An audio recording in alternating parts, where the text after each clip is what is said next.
Hello guys, welcome back to my channel. আবারও চলে এসেছি নতুন একটা রেসিপি নিয়ে। আজকে বানাবো ফ্রাইড রাইস, সেটাই তোমাদেরকে শেয়ার করব। মেনলি আমি রান্নাগুলো দেখাই যে আমার দেখে তোমরা সবাই করো, সেটা মেনলি নয়। আমার লাইফস্টাইলটাকে আমি শেয়ার করি। আমি জানি তোমরা রান্না বান্নাতে আরও অনেক ভালো, তো আমি যেমন করি সেটাই তোমাদের কাছে শেয়ার করি। এখানে ফ্রাইড রাইস বানাবো, সেই পরিমাণে চাল আর সবজি, কাজু বাদাম কিশমিশ সমস্ত কিছু নিয়ে নিয়েছি। এবার কেমন বানাচ্ছি শুরু থেকে শেষ পর্যন্ত দেখো, আশা করি ভালো লাগবে।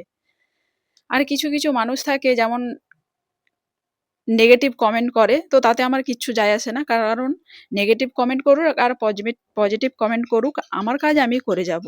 তো তাতে যদি কেউ মনে করে আমার সঙ্গে কথা বলবে, কেউ মনে করে আমার সঙ্গে সম্পর্ক রাখবে না, সেটা তাদের ব্যক্তিগত ব্যাপার।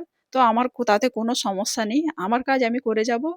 আর পেছনে কে কি বললো তাতে কিচ্ছু আমার যায় আসে না, সেটাই আমি মনে করি। কারণ এখানে আমি এসে নাচ করছি না, গান করছি না যে মানে মান সম্মানের ব্যাপার আছে। তো যদি রান্না বান্না খারাপ কাজ হয় তাহলে হোক। তো ভিডিওটা এই পর্যন্ত, ফিরবো নতুন এক ভিডিও নিয়ে। সবাইকে থ্যাংক ইউ।